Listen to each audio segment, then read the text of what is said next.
नमस्कार दोस्तों, स्वागत है आपका हमारे अगले डिक्टेशन में। डिक्टेशन अमर उजाला और हिंदुस्तान पेपर संपादकीय से रहेगा। शुरू करेंगे 3 सेकंड में।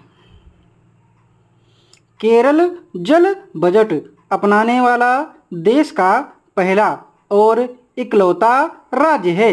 इसे अपनाकर केरल ने जल की मांग और आपूर्ति सुधारने, भूजल स्तर को बढ़ाने, कृषि उत्पादन की सुनिश्चितता, पर्यावरण व समग्र जल सुरक्षा और पानी की बर्बादी रोकने की दिशा में मिसाल कायम की है। दरअसल दक्षिण पश्चिम मानसून से पहली वर्षा केरल के तट पर ही होती है।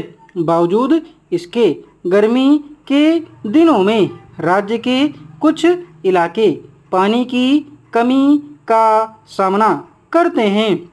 इन्हीं चुनौतियों से निपटने के लिए केरल ने जल बजट बनाने का फैसला किया है।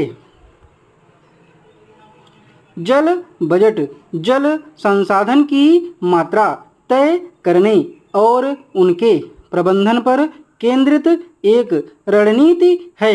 यह जल की उपलब्धता और उपयोग का सालाना ब्यौरा देती है।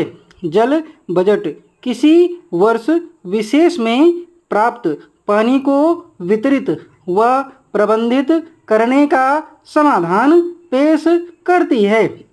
यह जल के उपभोग की सीमा निर्धारित करती है, जिससे भूजल स्तर पर प्रतिकूल प्रभाव नहीं पड़ता है और इसके भंडारण को स्थायी रूप से सूखने से बचाया जा सकता है। यह भूजल की स्थिति की भी जानकारी देता है। जल बजट के तहत उपलब्ध जल को खर्च करने की योजना बनाई जाती है और उसी के अनुसार उसका कुशल उपयोग किया जाता है। अगर हमें पहले से पता हो कि हमारे पास कितना पानी है और वह कितने दिनों में समाप्त हो जाएगा, तो हम उसका बुद्धिमत्तापूर्ण इस्तेमाल कर सकते हैं।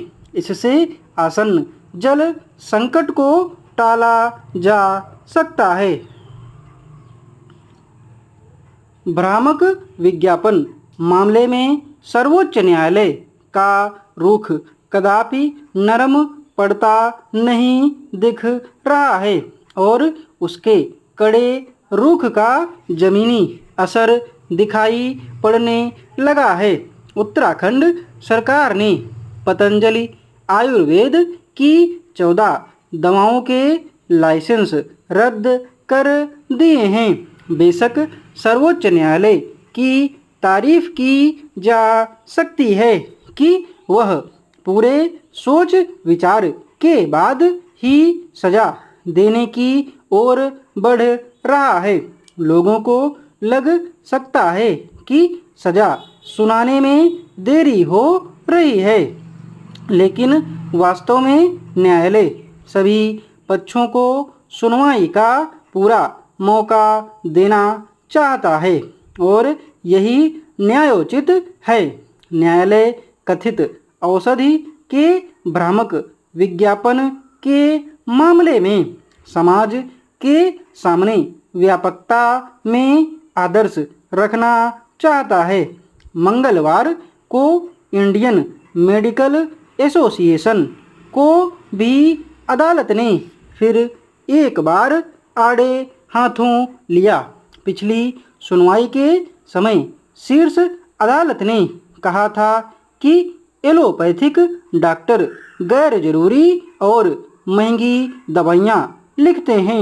यह बात आईएमए अध्यक्ष आरवी अशोकन को अच्छी नहीं लगी, तो उन्होंने अदालती टिप्पणी को दुर्भाग्यपूर्ण करार दिया था।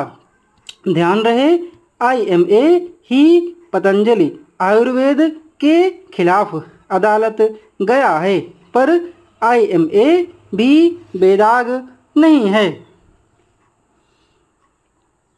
डिक्टेशन की स्पीड 85 शब्द प्रति मिनट रही है। इस डिक्टेशन की PDF और आउटलाइन अगर आप चाहते हैं तो आप हमारे साथ टेलीग्राम पर जुड़ सकते हैं। टेलीग्राम चैनल का लिंक नीचे डिस्क्रिप्शन बॉक्स में दिया हुआ है। धन्यवाद।